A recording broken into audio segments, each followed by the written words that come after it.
வணக்கம் ஃப்ரெண்ட்ஸ். இன்னைக்கு 55வது நாள் பயணம். வெளிநாட்டில் என்னோட 20வது நாள் பயணம்.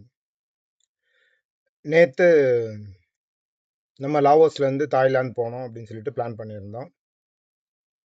போக முடியல. என்ன அப்படின்னா இவங்க ஏதோ ஒரு ரூல்ஸ் வச்சுருக்காங்கன்னு நினைக்கிறேன்.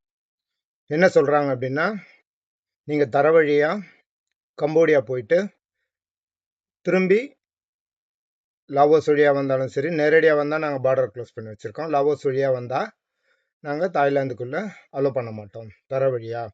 அதனால் நீங்கள் திரும்பி போய் பை ஏரில் நீங்கள் தாய்லாந்து வாங்க, பேங்காக் வாங்க அப்படின்னு சொல்லிட்டு சொன்னாங்க. எதுவும் ஃபோர்ஸா, கோவமா, ஹார்ஷா அப்படி எதுவும் சொல்லவே இல்லை. இது எங்களோட ரூல்ஸு. அதனால் நீங்கள் லாவோஸ் போயிடுங்க.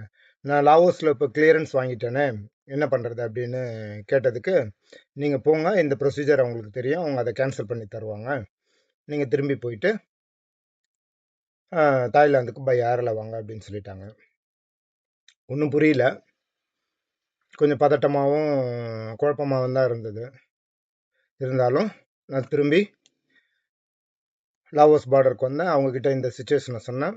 அவங்க புரிஞ்சுக்கிட்டாங்க. அப்போ இது ஏதோ நார்மல் ப்ரொசீஜர் போல் இருக்குது, அதனால் கேன்சல் பண்ணிவிட்டு சைன் போய் ஹையர் அஃபீஷியல்கிட்ட கையெழுத்து வாங்க சொன்னாங்க. அது போய் வாங்கிட்டு வந்து அவங்க ரெஜிஸ்டர் பண்ணதை கேன்சல் பண்ணி திருப்பி என்ன லாவோஸ்குள்ளே அனுப்பிட்டாங்க.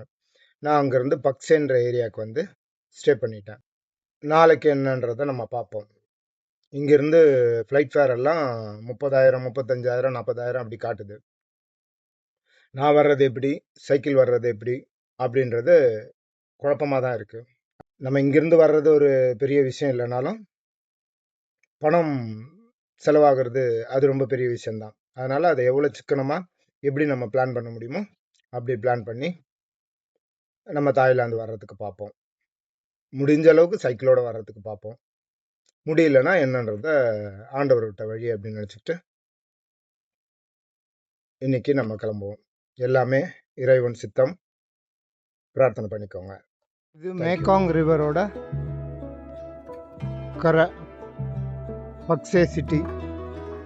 இது நான் பக்சேக்குள்ளே என்ட்ரு ஆகிறதுக்கு உண்டான ஒரு பிரிட்ஜு. பெரிய சிட்டி தான் இது.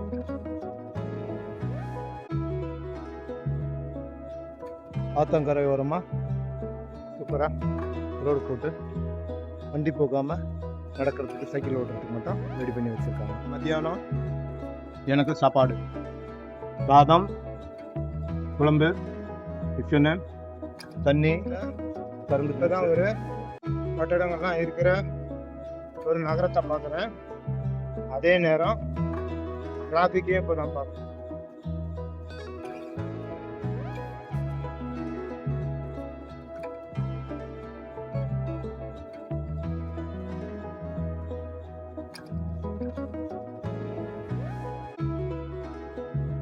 இந்த வண்டி நிற்கிறதுனால பக்சேன்றது பெரிய சிட்டி போல இருக்கு.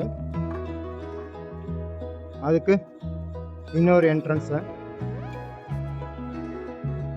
வெல்கம் டு பக்சே சிட்டின்னு இருக்கு. அழகான கோவில்.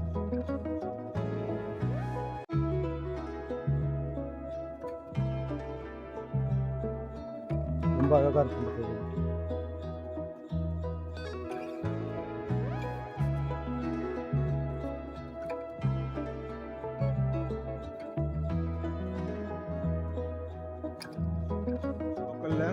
ஏதோ ஒரு ஃபுட்டு, என்ன பேருன்னு தெரியல, ஆனால் வாழைப்பழம் சொல்கிறாங்க.